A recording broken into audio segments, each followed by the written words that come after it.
आज हम Charles Dickens के नोवेल ग्रेट एक्सपेक्टेशंस को डिस्कस करेंगे। आइए इस नोवेल से रिलेटेड कुछ की फैक्ट्स के बारे में जान लेते हैं।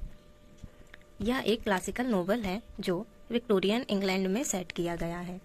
इस नोवेल को 1861 में पब्लिश कराया गया। इसका जानर बिल्डिंग रोमा है, जो बेसिकली ऐसा नोवेल होता है जिसमें किसी पर्टिकुलर पर्सन के चाइल्डहुड से लेकर एडल्टहुड तक की ग्रोथ का एनालिसिस किया जाता है। इस नोवेल की theme ambitions, social class, identity और कॉन्सिक्वेंसेस ऑफ वंस चॉइस है, यानी ज़्यादा एक्सपेक्टेशंस के क्या क्या परिणाम हो सकते हैं वह हमें इस नोवेल में देखने को मिलते हैं। इस नोवेल से रिलेटेड एक इंटरेस्टिंग बात मैं आपको बताना चाहती हूँ, जो कि यह है कि इस नोवेल की स्टोरी बॉलीवुड की फितूर मूवी की स्टोरी से मिलती जुलती है। आइए नोवेल को स्टार्ट करने से पहले हम इसके कैरेक्टर्स को जान लेते हैं। फिलिप यानी पिप 7 साल का एक अनाथ बच्चा है जो अपनी शॉर्ट टेम्पर्ड सिस्टर मिसेस जो और loving brother in law mister जो गारगेरी, जो कि एक ब्लैक स्मिथ हैं, इनके साथ कैंट के दलदली एरिया में रहता है। सेम टाउन में कुछ डिस्टेंस में एक सेटिस हाउस है जहां मिस हैविसम अपनी अडॉप्टेड बेटी एस्टेला के साथ रहती हैं। बिडी पिप की नेबर है जो हमेशा उसकी पढ़ाई लिखाई में मदद करती है और सीक्रेटली पिप को लाइक करती है। मिस्टर जैगर्स एक लॉयर हैं। पंबलचोक जो कि पिप के अंकल हैं। ऑर्लिक मिस्टर जो गारगेरी के साथ काम करता है। मैगविच एक क्रिमिनल है। हर्बर्ट जो आगे चलकर लंदन में पिप के क्लोज फ्रेंड बनता है। फ्रेंड्स, नोवेल को स्टार्ट करने से पहले मेरी आप सभी से एक प्यारी सी रिक्वेस्ट है कि अगर मेरे वीडियोस आपको पसंद आते हों और आपके लिए हेल्पफुल हों तो मेरे वीडियोस को लाइक एंड शेयर करें और मेरे चैनल को सब्सक्राइब करना ना भूलें। तो चलिए हम चलते हैं हमारे नोवेल की तरफ। जैसा कि हम सभी जानते हैं, पिप एक ऑर्फन चाइल्ड है जो जब कभी अपने माता पिता को याद करता है वह अपने माता पिता के ग्रेव के पास जाकर कुछ समय स्पेंड करता है। एक शाम जब पिप अपने पेरेंट्स की ग्रेव के पास बैठा था, तभी एक अपराधी मैगविच आकर पिप को पकड़ लेता है और पिप से कहता है कि तुम मेरे लिए कुछ खाने का सामान लेकर आओ और मेरी हथकड़ी काटने के लिए एक फाइल यानी औजार लेकर आओ। पिप बहुत नन्हा इनोसेंट सा बच्चा है, तो वह दौड़ लगाकर अपने घर जाता है और अपने घर से मैगविच के खाने के लिए कुछ सामान और अपने ब्रदर इन लॉ की शॉप से एक कटर ले जाकर मैगविच को दे देता है। और कुछ ही समय बाद पुलिस उस भयानक अपराधी को अरेस्ट करके ले जाती है। एक दिन पिप अपने अंकल पंबलचुक के साथ सेटिस हाउस जाता है। वहाँ उसकी मुलाकात मिस हैविशम से होती है, जो काफ़ी समय से अपनी पुरानी मैरिज कॉस्ट्यूम को पहनी हुई हैं और वे अपने घर की सारी घड़ियां बंद रखती हैं। यहाँ पिप की मुलाकात ब्यूटीफुल एस्टेला से होती है, जो पिप की गरीबी और पुराने कपड़ों का मजाक उड़ाती है और उससे बहुत रूड बिहेव करती है। लेकिन पिप को एस्टेला से प्यार हो जाता है और अब पिप अमीर आदमी बनना चाहता है और एस्टेला से शादी करना चाहता है। यहाँ नन्हे पिप की एक अमीर आदमी बनने की ग्रेट एक्सपेक्टेशन का जन्म होता है, लेकिन मिस हैविशम का तो उसे एक लेबर बनाने का इरादा है।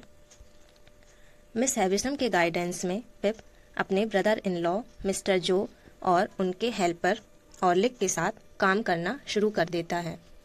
एक रात पिप और ऑर्लिक के बीच किसी बात को लेकर विवाद हो जाता है, जिससे ऑर्लिक पिप की सिस्टर मिसेस जो के पास जाता है और उन पर अटैक कर देता है, जिससे मिसेस जो की बोलने और सुनने की कैपेसिटी खत्म हो जाती है। यहाँ पिप यह तो समझ जाता है कि यह सब ऑर्लिक का किया धरा है, लेकिन कोई प्रूफ ना होने के कारण पिप चुप रहता है। अब बिडी मिसेस जो की सेवा करती है।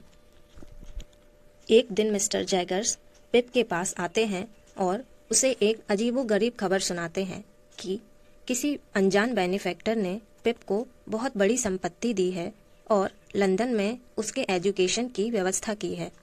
यह न्यूज़ सुनकर पिप खुशी से झूम उठता है और लंदन जाने के लिए तैयार हो जाता है। पिप को लगता है कि वह अनजान मसीहा मिस हैविशम है जो पिप को पढ़ा लिखा कर अच्छा आदमी बनाना चाहती हैं और एस्टेला की पिप से शादी कराना चाहती हैं। पिप लंदन जाकर अपनी एजुकेशन स्टार्ट करता है।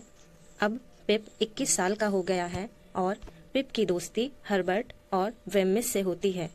क्योंकि पिप के पास ढेर सारा पैसा और फॉर्च्यून है, वह अपने पुराने फ्रेंड्स और फैमिली को इग्नोर करने लगता है, लेकिन अब भी वह एस्टेला के पीछे लगा हुआ है। पिप ने हर्बर्ट के साथ मिलकर अपना एक नया बिजनेस स्टार्ट कर दिया है, लेकिन पिप और हर्बर्ट दोनों लंदन में एक अनडिसिप्लिन्ड लाइफ जी रहे हैं। मौज मस्ती के साथ बहुत सारा कर्ज उन दोनों ने अपने ऊपर ले लिया है। यहाँ लंदन में मिसेस जो की डेथ हो जाती है और पिप बहुत दुखी होता है और वह उनके फिनरल में शामिल होने के लिए इंग्लैंड वापस आता है। मैगविच भी इंग्लैंड आया हुआ है और वह पिप से मिलता है और पिप को यह बताता है कि उसके वेल्थ और फॉर्च्यून का सोर्स वह खुद है, ना कि मिस हैविशम। बचपन में जब पिप ने मैगविच की हेल्प की थी, तभी से वह पिप को पसंद करने लगा था और उसे एक अच्छा एजुकेटेड पर्सन बनाना चाहता था। इसीलिए उसने इतनी सारी प्रॉपर्टी और फॉर्च्यून पिप के नाम किया है। लेकिन यह सुनकर पिप थोड़ा सैड हो जाता है कि अब तक वह एक क्रिमिनल के पैसों से अपनी एजुकेशन पूरी कर रहा था और अपनी ज़िंदगी जी रहा था। लेकिन पिप ने मैगविच को लंदन वापस भेजने के लिए हर्बर्ट के साथ मिलकर एक प्लान बनाया। इसी बीच कॉम्पिसन आ जाता है और वह मैगविच से लड़ाई करने लगता है और इसी लड़ाई के दौरान मैगविच कॉम्पिसन को मार देता है। मैगविच को वहाँ से पुलिस अरेस्ट करके ले जाती है। अब यहाँ से मिस्ट्री सुलझना स्टार्ट होती है जब पिप को यह पता चलता है कि कॉम्पिसन वही व्यक्ति है जो मिस हैविशम को शादी के दिन छोड़कर भाग गया था। इसी कारण मिस हैविशम मेल कास्ट से नफरत करने लगी और उन्होंने एस्टेला को भी यही सिखाया है। जब भी एस्टेला बचपन में पिप के इमोशंस के साथ खिलवाड़ करती थी, यह देखकर मिस हैविशम बहुत खुश होती थी। पिप कई सालों बाद लंदन से लौटा है, लेकिन एस्टेला का ख्याल उसके दिमाग से कभी नहीं निकला।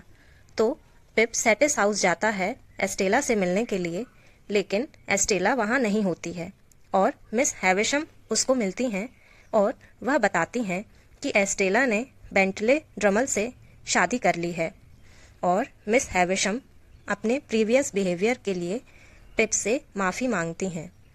पिप उन्हें माफ़ कर देता है और वहाँ से जाने लगता है, लेकिन सडनली मिस हैविशम के कपड़ों में आग लग जाती है और पिप उन्हें बचाता है। मिस हैविशम उस समय तो बच जाती हैं, लेकिन बहुत ज़्यादा इंजरीज होने के कारण कुछ समय बाद मिस हैविशम की डेथ हो जाती है। मिस्टर जैगर्स पिप को आकर बताते हैं कि मैगविच को अपने क्रिमिनल रिकॉर्ड के कारण और कॉम्पिसन को मारने के कारण उसे मौत की सज़ा सुनाई गई है और मैगविच ने इस डिसीज़न को एक्सेप्ट कर लिया है। यहाँ पिप को मैगविच से हमदर्दी है। साथ ही साथ मिस्टर जैगर्स पिप को यह भी बताते हैं कि एस्टेला मैगविच और मिस्टर जैगर्स की मेड मॉली की बेटी है, जिसे मिस हैविशम ने अडॉप्ट किया था। ये सब बातें सुनकर पिप थोड़ा डिस्टर्ब हो जाता है और वह अपने घर की तरफ जाने लगता है। घर जाते हुए पिप यह डिसीज़न लेता है कि अब मैं बिडी से शादी कर लूँगा। घर पहुंचकर पिप को यह पता चलता है कि मिसेस जो की डेथ के बाद मिस्टर जो ने बिडी से शादी कर ली है। पिप वापस विदेश जाता है और वहां अपने बिजनेस में फोकस करता है। तभी मिस्टर जो लंदन आते हैं और पिप के सारे लोन फिल करते हैं और वह पिप से बिना कुछ बोले अपने टाउन वापस लौट आते हैं, क्योंकि प्रॉपर्टी और मनी आने के बाद पिप का बिहेवियर मिस्टर जो से अच्छा नहीं था, लेकिन पिप को बाद में यह रियलाइज़ होता है कि उसे अपनी फैमिली और फ्रेंड्स के साथ रूड बिहेव नहीं करना चाहिए था पैसे के घमंड में आकर। तो 11 साल के बाद पिप वापस लंदन आता है, अपनी फैमिली के पास लंदन से इंग्लैंड आता है और वह अपने घर जाता है। जैसे ही पिप अपने घर की तरफ जा रहा होता है, उसकी नज़र एक छोटे बच्चे पर पड़ती है जो मिस्टर जो एंड बिडी का बेटा है। वह दिखने में बिल्कुल छोटे पिप की तरह है, इसीलिए मिस्टर जो ने उसका नाम लिटिल पिप रखा है। पिप यहाँ सभी से मिलता है और मिस्टर जो से अपने प्रीवियस बिहेवियर के लिए माफ़ी मांगता है। मिस्टर जो उसे माफ़ कर देते हैं और अपने गले से लगा लेते हैं। तब पिप सेटिस हाउस की तरफ जाता है। वहाँ उसका सामना गार्डन में एस्टेला से होता है। एस्टेला अपने हस्बैंड बेंटले के रूड बिहेवियर के बारे में पिप को सारी बातें बताती है और यह भी बताती है कि बेंटले की डेथ हो गई है। एस्टेला पिप से अपने रूड बिहेवियर जो वह बचपन में पिप के साथ करती थी के लिए माफ़ी मांगती है। पिप उसे माफ़ कर देता है और इस नोवेल के एंड में एस्टेला पिप का हाथ पकड़कर दोनों गार्डन में वॉक करते हुए जाने लगते हैं, जिससे हमें यह स्पष्ट होता है कि अब एस्टेला और पिप कभी अलग नहीं होंगे। इसी के साथ हमारा यह नोवेल समाप्त होता है। Thank you for watching.